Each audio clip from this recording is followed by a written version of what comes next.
I'm just checking the cameras to make sure that we are live streaming on all of our platforms. I'm also recording this, so just give me a second just to confirm that. Great. Okay. So today we are going to be talking about how there has to be an easier way to do this business. That is one of the questions that I get a lot. Isn't there an easier way? Isn't there a silver bullet? Isn't there something that I'm missing here that would make this business easier? And we are going to be covering that today. And as always, what I did was I used AI to generate an image. And the first image, if you haven't figured it out, is of our Dispo the Dragon mascot dressed up in the theme of the movie Up. And we have the house in the background that is being carried by hundreds of thousands of balloons. And what you will notice is that our little Boy Scout dragon is pulling or guiding the house with a rope. And and you're going to understand why I'm using this as a reference in a little bit. But the whole point here was to recapture the theme of the Up movie, the Pixar animated film Up, and I think it did a really good job of replicating that. AI just keeps getting better and better and better. So be sure if you're just logging in to like, and if you are watching this right now, please do me a favor, share this content. So if you think that there's other people that can benefit from what it is that we are covering, especially today, that whole topic of like, how can I make this business easier? It would be a huge favor to me if you could share it with, other people that you think could benefit from it. So make sure that you like us, make sure that you follow us, and make sure that you share. Over 50% of the people that are watching our content on all of our social media platforms are not followers, are not subscribers, are not fans. We're not on OnlyFans yet, but yes, you get my point. So please make sure that you like, follow, and subscribe so that you could take advantage of all the content that we are working on creating and curating for you. All right, so I heard a quote today, and I really, really like it. One of the first quotes that I heard, the quote that I chose today was write your worries in sand and chisel your victories in granite. So look, everybody is going to make mistakes. You're going to make mistakes in this business. You're going to make mistakes in your personal life. You're going to make mistakes in your professional life. If you have children, you already know that there are many mistakes that you make as a parent, right? There's no training manual on how to become a parent. You may have had other business endeavors that may not have worked for you. They may have failed, or maybe they've been successes. I was just recently having a conversation with someone who had a very, very successful exit in another business, and now they are looking at wholesaling, and they really want to scale up and build a successful wholesaling business. So, look, write your any of your failures, write them in the sand, right? You really just want to they acknowledge that they happened, and let the tide, bring them back in. Let the tide wipe them out. But chisel your victories in granite. You want to focus on your wins, right? Let's focus more on the wins. Let's remember the wins and less on the losses, less on the L's, if you will. All right, if you don't know, I wrote a book. It is called Deal Like a Dove, Dispo Like a Dragon. If you are watching this on YouTube, you can scan the QR code and you can order the book. It is 400 pages of how to build this business and how to scale this business so that it is not just a one man, one woman, one person. You're not a solopreneur. It's like a legitimate business, right? And as you scale and grow this business, you eventually start to bring on staff, you start to bring on assistants, you start to bring on virtual assistants. And in this book, we talk about how to scale that business so that you could actually grow it. I'm sorry I couldn't do it in a 20-page PDF. I couldn't do it in a small, 10-page ebook. I couldn't do that. So I gave everything that I have to this book, and now you have access to it, and you can purchase it by going to dove.dispodragons.com, dove.dispodragons.com. Now, if you are not a reader, but you are the type of person that likes to listen to these books, you're more of an auditory learner, you can go to audible.dispodragons.com. It is available on Audible. I had Tim Alexander do the narration for me, and he is an amazing voice actor, and he really gave life to this book on the Audible version. And I will tell you that, the whole theme behind the book is a little bit of a comic book play on the Deadpool and Wolverine movie. And so all the themes and a lot of the stories inside that book are written in that format, giving homage to the whole superhero comic book genre. And Tim does a really good job. So pick it up, audible.dispodragons.com. I mean, think about this, you guys. You have a university on wheels. If you are commuting 20 minutes a day to work, from work, 20 minutes to pick up the kids, 20 minutes to get back home, if you are doing that every day, you realize that at the end of the year, you're looking at over 150 hours of time that you spent in your vehicle. And that is the equivalent of a bachelor's degree with, in terms of education and the time invested to get yourself educated. So why not take advantage of that time? Listen to the book, audible.dispodragons.com.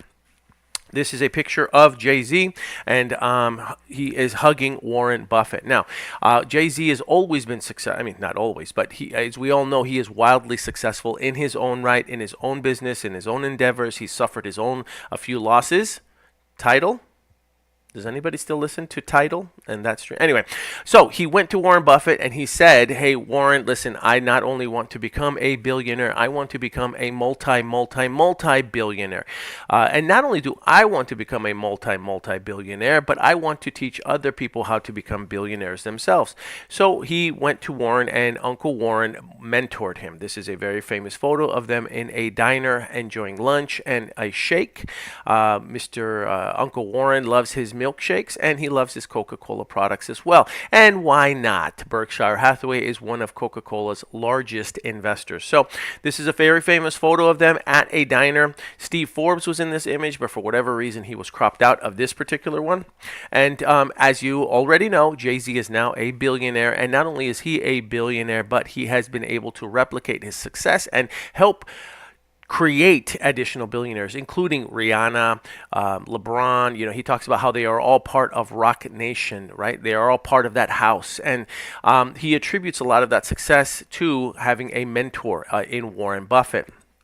We have a profit sharing mentorship program within our organization. You can learn more about that by going to start.dispodragons.com. I'm not going to get into the debate about the validity of having a mentor or not having a mentor. There are plenty of people who subscribe to the belief that they can learn all things by themselves, who subscribe to the belief that they don't need a mentor, they don't need a teacher. They're watching all of the YouTube videos and all of the TikTokers and all of the influencers and celebrities on the internet that say you don't need a guru, you don't need a teacher, you don't need anyone to help you, just watch all of our free content. And while there is some validity to that, you can in fact learn a lot on YouTube University. You can also learn a lot faster by having someone walk you through the entire process, and that is exactly what our profit sharing mentorship does. You have a closer on call at your as a business partner with you to help you close your transaction. So they will help you talk to your sellers, they will help you close your leads, they will help you fill out the contracts, they will help you structure the deal, they will help you find the buyers for the deal. They will do all of this stuff for you while you learn as you earn, and when that deal closes, you are compensated, they are compensated, everybody wins, and everybody is happy. This is not a JV, not a joint venture. In a typical joint venture, what happens is you have a seller or a buyer, and someone else has a seller or a buyer, and you guys put the two together, and then you close that transaction. During that process, most JV partners are not going to walk you through the exact process of how the business works. They're not going to show you all the legalities. They're not going to teach you how to fill out contracts. They're not going to do that. They're there to close the deal with you, get paid, and everyone walks off, rides off into the sunset. In our profit sharing mentorship program, you have someone who is going to teach you this business. All right. I mean, I see it all the time. I see people on the Reddit boards. I see people on the Facebook groups. I see people in the Discords, and everybody wants to ask for help. And while I respect that and I understand why you would do that, there's only so many times you can go to the well and keep asking for free advice before you start to decide, hey, maybe I really should just find someone that can walk me through this entire process. All right, so visit start.dispodragons.com, start.dispodragons.com. All right, I think I've given the algorithm enough time to notify people that we are live. If you are watching, I've already asked this, but if you could do me a huge favor and just give me a thumbs up to let me know that the audio is coming through fine, that would be fantastic. And let's talk about an easier way to do this business. It's easier to guide a motivated seller than push, pull an unmotivated one. Now, why did I say that? That's the reason that I created this slide, okay, in this image, because what you're looking at is you are looking at Dispo the Dragon, paying tribute to the movie Up, pulling a house, just like in the movie Up, that has hundreds of thousands of balloons, and he is pulling or guiding the home. I say that because this business is much, much easier when you're guiding as opposed to having to just push or pull. Now, again, you need to understand the difference between pushing, pulling, and guiding, okay? Push, you can pull, which in my opinion is what I would consider convincing, or you can guide someone through the entire process. You're not in the convincing business. This is the challenge that I see a lot of newer people. I see they have this challenge and this discussion, and I see them posting those questions on the Reddit boards, on the Reddit communities, on the Discord boards, where they say things like, how do you convince a unmotivated seller to sell their property? And that is probably the worst mindset to have in this business. You are not paid to convince someone to do something that they don't necessarily want to do. That's not the business that you're in. And more importantly, once you start convincing someone to go down that route, and once you start having to convince them at the very beginning, you will be convincing them throughout the entire process. And I can tell you that that is exhausting. I speak from personal experience. Okay, we've all made this mistake. Any veteran in this business has made this mistake. You think in the beginning that it's your job to convince a seller to sell their property to you at a discount so that you can then assign the property to another buyer. That's what you think. But that is not the business that we are in. We are not in the convincing business. And once you convince someone to sell the property to you, then you have to convince them to give you access to the property. You then have to convince them to allow you to bring buyers to take a look at the property. You then have to convince them to potentially give you an extension. You then have to convince them to maybe get a price reduction if you realize that you may have gotten it too high. And all of a sudden, you're spending more time convincing the seller, whereas if you're working with someone who's already motivated that wants to sell, you're guiding them through the process. There's a big difference. Oh, you don't get paid to babysit leads. This is huge too, okay? This is very, very big. You are not paid to babysit leads. So one thing that I see a lot of new people do is that when they get a lead, they want to hover over that lead, and they want to take care of that lead, and they want to nurture that lead, and they want to call that lead, they want to email that lead, they want to text that lead, because that feels productive, right? You feel like you're doing something productive. But the most productive thing that you can do is to learn how to identify which leads you should be following up with and which leads you should be willing to let go. Okay, that's also an important skill that you're going to have to develop. Learn to let leads go that don't meet your criteria. If a lead doesn't meet your criteria, it's just as important that you throw the fish back into the pond as it is, going out there and finding other leads. Okay, letting leads go is also a very valuable skill. Now, I said this earlier, you feel more productive calling, texting, emailing, DMing the same lead over and over again versus going out and finding more leads to fill your funnel.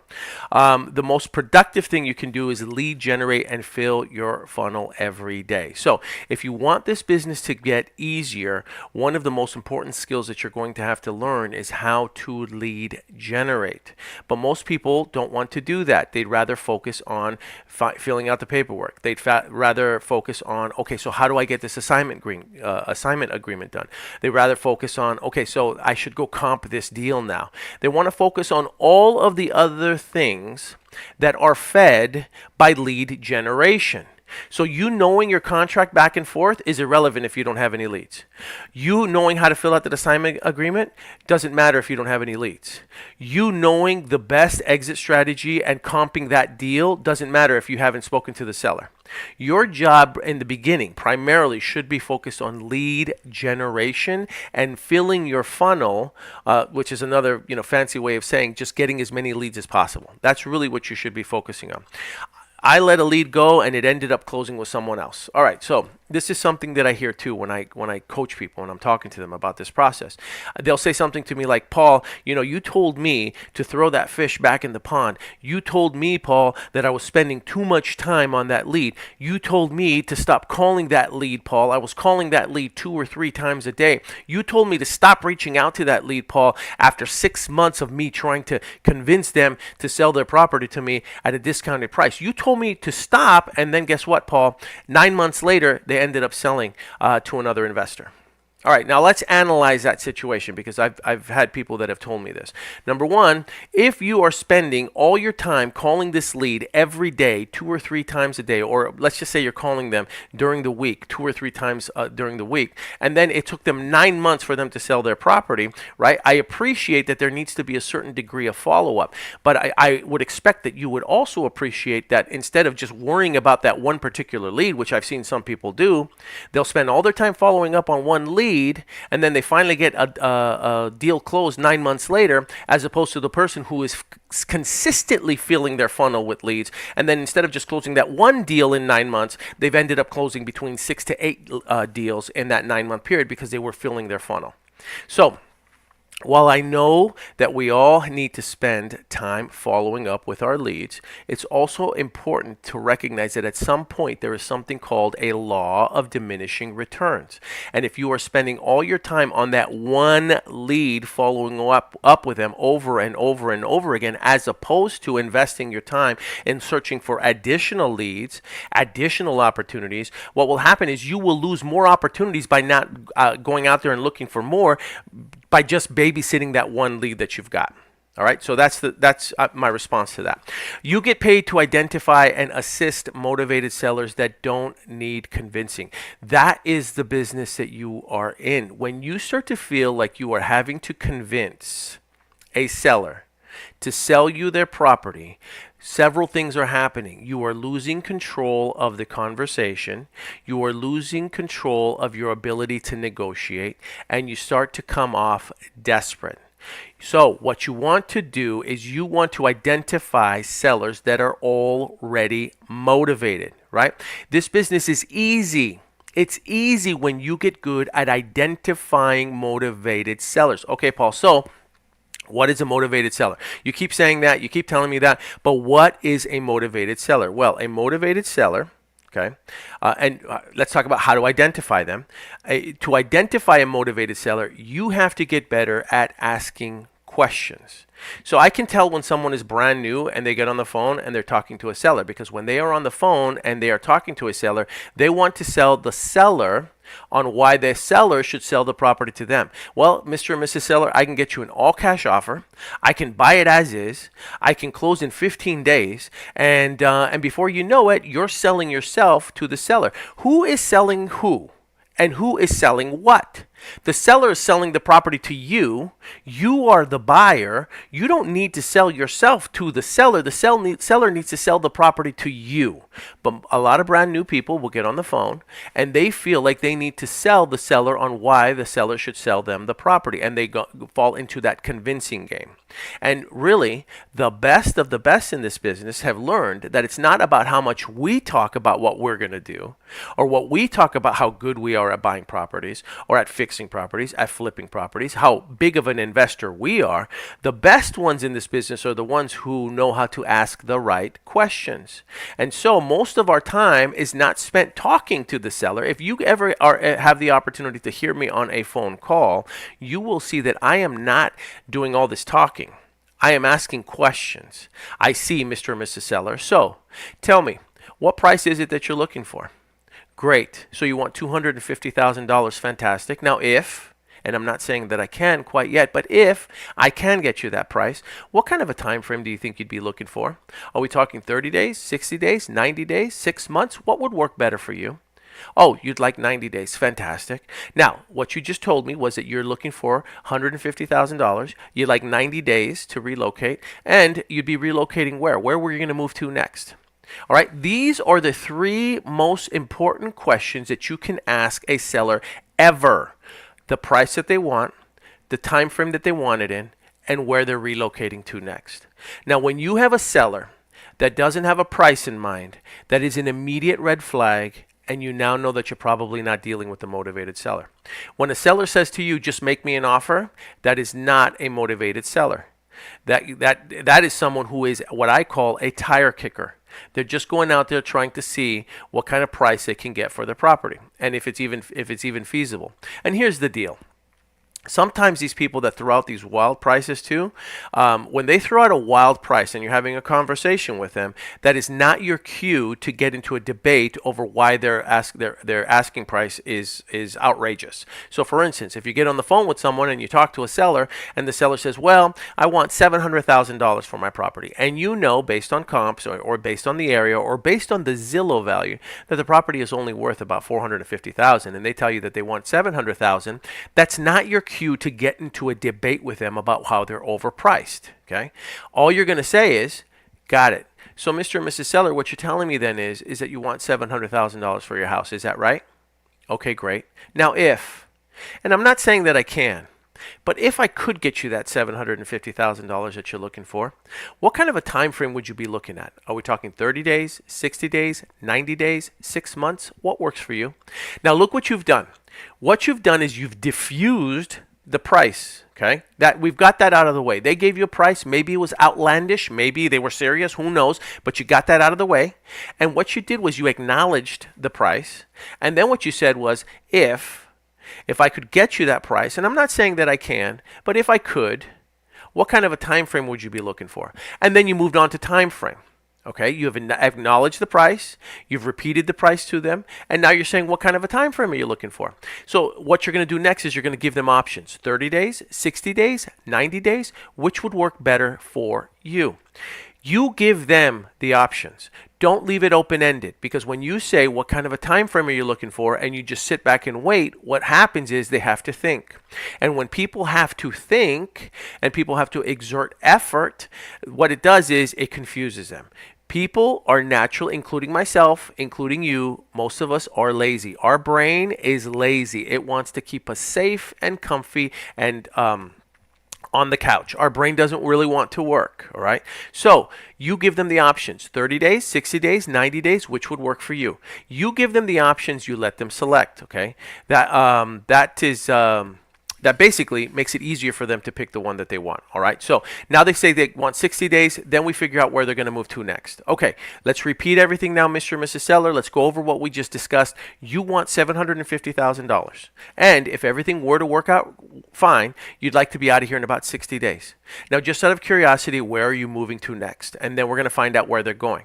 Now, you want to find out where they're moving to next, because if they already have another destination in mind, if they already have another home that they're going to be moving to, if they already know where they're going and it's already mapped out, now you know you have a motivated seller. Yes, their price might be a little unrealistic, but at least they have a price in mind. They can always adjust their price based on how serious they are about relocating to where they want to go to next. So they have a price, they have a time frame, and they have a place where they're going to go to next.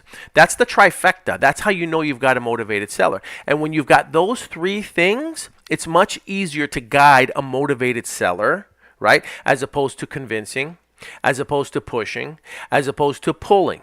You guide them through the process now. All right. Now, what if I have a motivated seller that isn't realistic about their asking price? Well, we just talked about that. In the beginning, you're not going to get into a huge debate over price. All right. Most of them, almost every seller out there knows what their property is probably worth. They all have access to Zillow. They all have access to the internet. They all have access to these online algorithms that give them an idea of what their property is worth. So they have a pretty good idea of what their property is worth already. Now, if they're giving you a dollar amount that is completely out of whack, then what you're going to have to do is you will have to work on your negotiation skills. You will have to work on explaining to them why you can only offer a certain dollar amount and why you can't go over that dollar amount. So, and here are some tips for you on how to handle those situations. Number one, be willing to walk away from the negotiating table. So when you are talking to a seller, there is a strength in being able to say, Mr. and Mrs. Seller, I'd like to come up to your price. I know that you'd like $750,000. The best that I can do for you is about $450,000. That would be my best and final price. Is that something that you would seriously take a look at? Now, what you're doing is you're basically telling them exactly what it is that you can offer. All right. And then you got to be willing to walk away. I can't come up any higher, Mr. and Mrs. Seller. As much as I want to, that's where I'm going to have to be. That's going to be my best and final. And then you stop. You do not continue to negotiate. You do not continue to defend your position. You do not continue to defend your price. You hold firm. That's my price. And then you stay silent. Let it sink in. All right. And if they don't come to their senses, and if they don't accept your offer, then you got to be willing to walk away from the table. I appreciate you taking the time to talk to me, Mr. and Mrs. Seller. I can't come up anymore. Thanks a lot. Be willing to walk away. And that is hard for somebody who's brand new, who really wants to succeed in this business, who wants to get a deal under contract. It is difficult to walk away from the negotiating table, but you're going to have to develop that skill. You're going to have to work on your negotiating skills. That is another thing that you're going to have to do. Now, there's a couple of different ways to work on your negotiating skills. You want this business to get easier? Make sure that you're a better negotiator. And how do you become a better negotiator? Well, by talking to a lot of sellers and by role playing. So what you're going to want to do is you're going to want to find a role-playing partner that you guys and gals can role play off of each other. You can practice your scripts on one another. That's the only way to become a better negotiator. We talked a little bit earlier about listening to something on in your car, in your university on wheels, when you're commuting to and from work, when you're picking up the kids. You should be listening to presentations and scripts and other influencers, or you can listen to me, whomever you want to listen to. You can listen to them in your car, and you can listen to their presentations. If you're part of a tribe, if you're part of a community, they typically have these presentations in a video format somewhere within the community that you're a part of. But this is what you want to do. That's how you're going to sharpen your negotiating skills. And then you're going to have to learn how to make your offer more attractive. That is also in line with negotiating. But when we talk about making your offer more attractive, that doesn't necessarily mean you coming up in price. See, that's the mistake, again, that a lot of newer people make, is that you assume that just coming up in price is going to make your offer more attractive. Really, you want to extract as much information from the sellers so that way you could know how to structure the deal to make it more attractive without having to increase your price. So, Mr. and Mrs. Seller, there's a lot of things here in this property right now. Do you need me to help you find someone who can help you with an estate sale? Are you going to be sorting all of this stuff out yourself? Do you need volunteers? I can probably get a few members of the church to come over here and remove some stuff for you to help you relocate. Would that make it easier for you, Mr. and Mrs. Seller? Now, what did you do? All you did was you added more value by making your offer more attractive without having to come up on price. All right. What if they say, well, no, but you know what? We're going to need at least 7 to 10 days to lease back the property so that way we have time to be able to get all of our stuff out. I see. So what you're telling me then, Mr. and Mrs. Seller, is that what's most important for you is to have an extra 7 to 10 days in the house so that you can get all of your personal belongings sorted so that you can move out. Is that right? Yes. Okay. Now, if I can get you those extra 7 to 10 days to help you sort out all of your belongings so that you can get it out, if I can get you those extra 7 to 10 days, would that make it easier for you, and would that make the transition easier for you? Yes, it would. Great. Let's get the paperwork out of the way. I'll make sure that I put language in there that stipulates that you get an extra 7 to 10 days. Now, a veteran negotiator is also going to know that when you structure a deal that way, you're going to have to leave some money in escrow in the event the seller doesn't move, or in the event, worst case scenario, you have to evict a seller, which doesn't happen often, but every once in a while you get a few sellers that after the sale don't want to move, which is crazy, but it does happen. But again, how do you develop these skills? By negotiating. How do you develop these skills? By talking to sellers. How do you develop these skills? By role playing. How do you develop these skills? By finding a mentor or a partner that can help you develop these skills through repetition, through conversation, through dialogue. That's how you develop these skills, which is one of the reasons that we talk about our mentorship program. All right, you need to stop coming off desperate. That is very, very important. So when you're brand new and you're working this business, or if you haven't closed your first deal and you're talking to sellers, again, you don't want to come off desperate, because it puts you in a position where it hinders your ability to negotiate. You want to detach yourself from the outcome. If the seller accepts your offer, great. If the seller doesn't accept your offer, great. right? Detach yourself from the possible outcomes, because here's the deal. There's plenty of highs and there's plenty of lows in this business. So you're going to go and you're going to talk to a seller and you're going to make an offer on a property, and the seller's going to accept your offer on a Saturday night at 7 p.m. and you're excited and you're thrilled. You finally got a deal under contract. You got it at the price that really makes sense. You got it at a price that you know you can assign it to an investor for. You're thinking to yourself, man, I'm going to make myself an extra 15 to 20K off of this. This business works. This business is amazing. Then the next morning, Sunday morning, just before you're going to church, you get a call from the seller and they say, I changed my mind.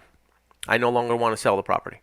I thought I did, but I no longer want to sell the property anymore. So that high that you were on before, now you're way down here. You're upset, you're sad, you're depressed. And again, it's because you've attached yourself to the outcome. You want to detach yourself from all outcomes.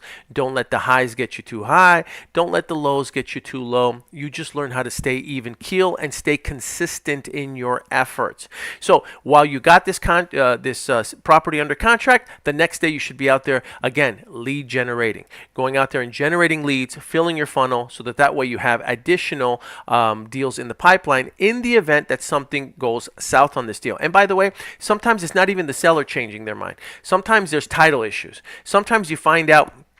We just had one recently where the seller who was selling their property discovered that one of the sellers, when they bought it, didn't sign the grant deed, and I don't know how it got past the closing attorney, but they were still able to close and give her title to the property. And now we had to go out and find that seller, the original seller who sold it to our seller, who now wants to sell the property. We had to find that person, and we had to go do a crazy, I felt like Dog the Bounty Hunter search to find that seller so that they could sign a grant deed of granting the current seller, the current owner, the property to be able to do that. So things happen. It's not always just like a seller changes their mind. Sometimes there's title issues. Sometimes, God forbid, a house goes up in flames. We had another deal where squatters broke into the house, and all of a sudden the property is not in the same condition that it was. It's in even worse condition, and so the buyer's using that as leverage. I mean, there's all types of things that could happen, but don't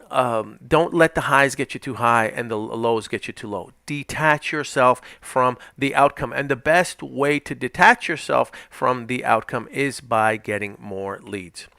All right, guys, so hopefully this helped you out. I know that some of you are thinking, well, I expected that he was going to cover some stuff on how to make this business easier. And guess what? I did. I really did. I gave you some tips on how to make this business easier by you acknowledging the fact that this business is so much more simple and easier to do when you are dealing with the right people. And so your ability to identify the right people, which are the motivated sellers, your ability to identify those motivated sellers is going to make this business a lot easier. And when you remove yourself from the outcome, right, you no longer have to worry, because whether the deal closes or the deal doesn't close, you're going to go out there and you're still going to lead generate, because in the beginning, that is probably the most important skill that you are ever going to develop, is your ability to lead generate, even if you have money that you are going to invest in this business. So I was just recently talking to someone who said, I've got about $20,000 to deploy into my business. I want to do mailers. I want to do PPC. I want to do PPL. I want to do all of these things. I want to hire a VA, a virtual assistant, and I want to scale my business quick because I want to make $20,000 to $30,000 a month in the next 6 to 8 months. That was their goal.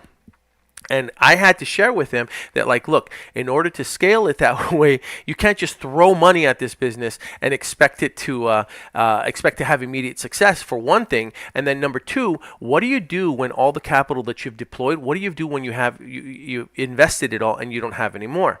Well, you're going to have to go back to the drawing board if that should ever happen, right? If interest rates change, if tariffs kick in, if the economy takes a dump, if people, all of a sudden aren't buying as fast as they were, you have to be ready to learn how to lead generate at any given moment. That is the most important skill that you are going to have to develop with money or without money, because if you can lead generate, then you can build this business all over again. All over again you can start when you know how to lead generate. right? So anyway, we cover a lot of this stuff in our Dollar Club. It costs $1 to join our community. You can go to school.dispodragons.com. That's school with a K, school.dispodragons.com. And let's be real here. A lot of the content and a lot of the information that I share and that a lot of the other influencers and high-profile YouTubers and TikTokers share, a lot of the stuff is very similar. They're sharing similar content. I'm sharing similar content. We're all fishing from the same pond. But at the end of the day, everybody has their own style. Everybody has their own delivery. And so my particular style and my particular delivery is using these slides, is explaining them in this format. This appeals to some people and it doesn't appeal to everybody. And that's okay. Everybody is going to have their audience. Everybody is going to have their tribe that they relate to. Our tribe happens to be in that community. It costs $1 for lifetime access. Sorry, not sorry. But for $1, you can go in there and you can work with like-minded individuals who just want to succeed. They want the opportunity to make a difference in their lives, their personal families' lives, their community, and they want to use real estate and wholesaling as the vehicle to help them do that. So if you'd like to be surrounded by those people and you like slide presentations, right, feel free to join. It's $1. Go to school.dispodragons.com. As always, make sure that you like, follow, and share. Please like this video. Give us a few emojis. If you're watching us on TikTok, you can give us coins, roses, power-ups, whatever the stuff is. And make sure that you follow us so that way you can get alerts every time we go live and anytime we upload new content that we are working our tails off for you. Look, that information that we're posting and all these videos that we're sharing, we're doing it all at no cost to you, but there is still an investment of our time in creating and curating this stuff for you. So the cost of admission to you is simple. Just like and follow us and share. Share this content with other people that you think can benefit from it, okay? Hopefully you saw value in this video. Hopefully you're going to implement some of what we covered today into your businesses. If you need any help, feel free to reach out to me. Send me a direct message. If you have a deal that you just got under contract and you need a buyer for it, listen, we look at all opportunities as buyers first, but if it doesn't meet our buy box, or if we don't have the mental or financial bandwidth to buy the property right now, then what we'll do is we'll talk to you about putting it in front of the right eyeballs. We'll put it in front of the right buyers, our VIP buyers that we have nationwide in most major metro markets, to see if we can get you a buyer for your deal, and hopefully we can work together and JV on it and close it together. Now, if you got a deal under contract that you may feel like you've gotten it too high and you need some help restructuring it and you just need a second set of eyes, second set of eye. I'm blind in my left eye, by the way. So some of you who are watching these videos are like, why does his eye always look droopy? Why does he look like that? It's because I'm blind in my left eye, bozo. Been blind since I was 4. Anyway, if you need a second set of eye, wink, wink, to look at your deal, I can take a look at it. Somebody on my team can look at it. We can look at it together, and we can figure out how we can restructure it. It's not always a price reduction. Sometimes it's seller finance. Sometimes it's sub 2. Sometimes it's novation. There's all these different ways that you can look at a deal from different vantage points, and you can rely on our expertise to suggest the best way for you to get it sold. All right, everybody, enjoy your day. We'll talk soon. Take care. Bye.